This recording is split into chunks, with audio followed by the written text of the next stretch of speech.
Hey, what's going on, people? Good afternoon, good morning, good evening, wherever you are watching from. Welcome to Food Chest. I hope you're having a great week, and I hope you're doing well. Good health, health is wealth.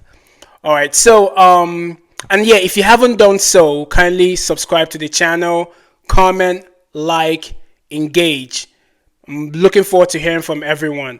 So I did make a post earlier this week, just kind of talking about the situation in Mali and how Mali is eradicating traces of colonialism within the fabric of society, and also kind of using Mali as an example, and talking about Namibia being able to do the same thing. The Namibian government kind of following the footstep, or should they, or will they follow the footstep of Mali in making sure they also begin to eradicate some of the traces of colonialism within Namibia. Well, guys, I got a letter from Namibia, an email, sorry, from Namibia regarding the post. And on today's discussion, I'm going to talk about the email. We're going to read it together, kind of go through some of the points, the corrections that were made. And listen, I'm all open to correction. You know, the email indicated that there were some things that I got wrong, and I'm willing to learn and correct myself, and all of us are here to learn and take corrections. So I'm going to go through the email with you guys, and some points that were made. We'll talk about it, we'll discuss it, and then we learn. Cool. See you soon.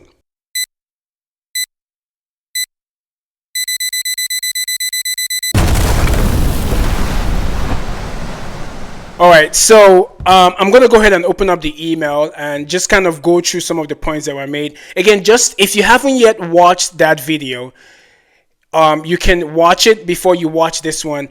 It's Mali eradicating colonialism within the fabric of its society. It's Namibia next. That's kind of the topic.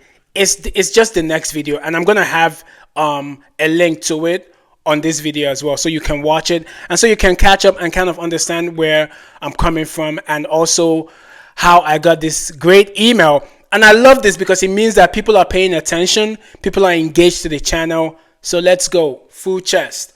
All right, so the email comes from Namibia, right? And one of the things, and again, I'm going to put the email on screen so you can also see it right there. So one of the things, as you can see on screen with the email, is the person talks about, so within my video I talked about the fact that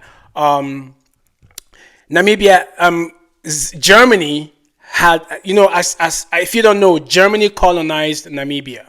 So I was indicating that Germany hadn't yet apologized to the people of Namibia correctly, and they have recognized what they did but haven't officially apologized. So the email reads that Germany has not only apologized, they have pledged 1 billion euros to Namibia as a form of reparation for the genocide. I think this is great news. If they've apologized, which I'm happy they have, and they've pledged €1 billion to Namibia in form of reparation, that is awesome. One thing I will say is that, when are they going to pay that 1 billion euros? It's one thing to pledge. It's one thing to come true. We've heard this talk of reparations from various African countries, even from African Americans within the United States, for payment for what they've gone, for what they went through, and for what most African countries went through during the era of colonialism. I don't know how many countries have actually gotten reparations. So yes, we can say reparations, but until those reparations are given, I won't be too excited about it yet. So that's one correction he made. But I'm glad that Germany has apologized, and I'm happy that they have pledged some kind of reparation to the people of Namibia for the things they did to the citizens or the indigenous people of Namibia during the colonial era. So now, the second point that was made is that the person indicated that we have German Namibians in Namibia. They are white, but a lot of them also have African blood, albeit hidden. Yes, of course, the farm owners slept with their servants, and the children were raised by them and then hidden away. Remember that in the south of Namibia, people are very light in complexion already. So it is not difficult to mask a child from a German Nama union. There is a book on this of a Namibian German who discovered his ancestry that was suppressed.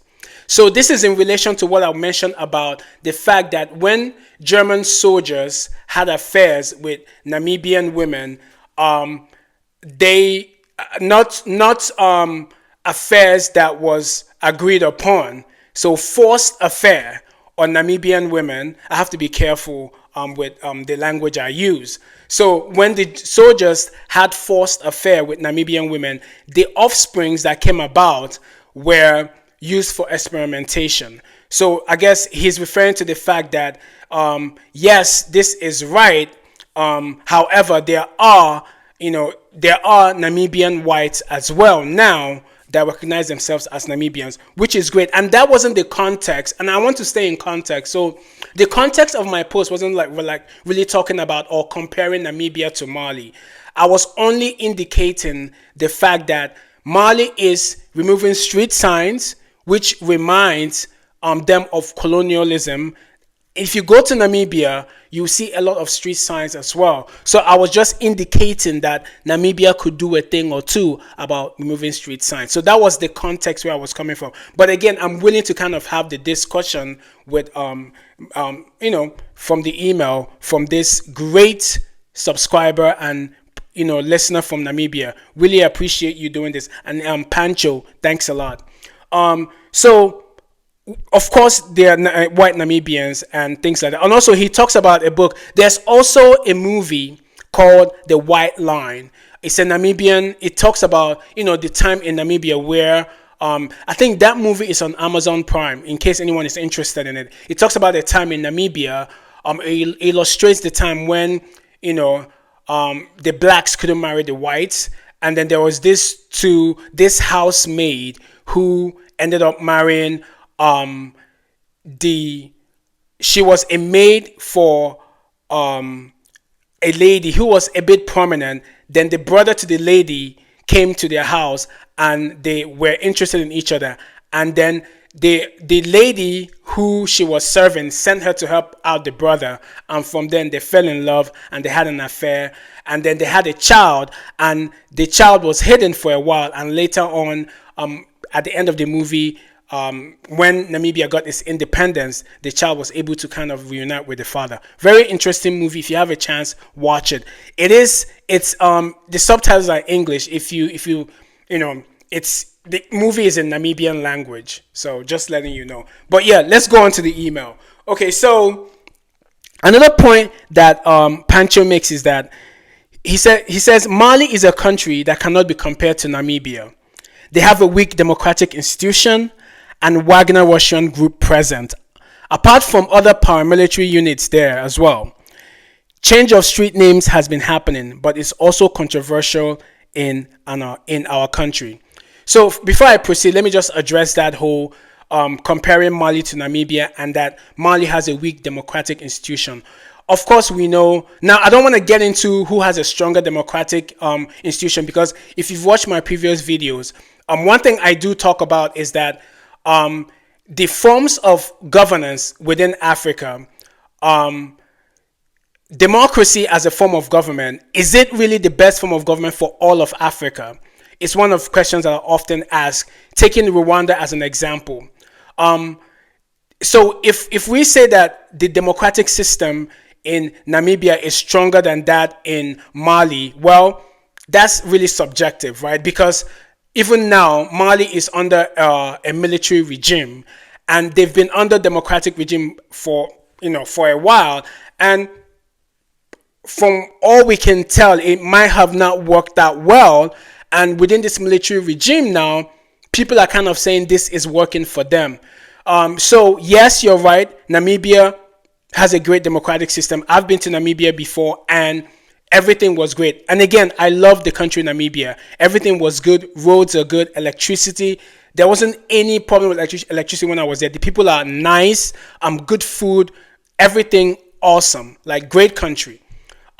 But I'm not going to compare the method of government between Mali and Namibia, because context matters, and Africa is coming to a point where the the form of government that is operated or that is used within each country has to be tailored to the context of each country. Democracy might not be the best form of government for every country on the continent. Again, pointing to Rwanda. Rwanda has had one president for 25 years now. So if you're someone who says democracy is the end all be all for everyone, then Rwanda is not a democratic country. But again, the people of Rwanda are very much happy with what is happening with PK as their president, and they are not complaining. So that's my thing with people using democracy as the totem pole for what works in the continent. All right, so moving on. He says, yes, I agree, some of these names need to go. Yet, the idiosyncratic names draw a lot of German tourists, so they have their benefits. I like that. He's being honest, right? So again, going back to my original post, which was talking about the fact that if you go to Namibia, most of the street names signs are German. If you would think that you're in Munich or Cologne or somewhere in Germany, because like 85% of streets are all German names. So in relation to that, what he's saying is that there's a benefit to having those names because they attract German tourists.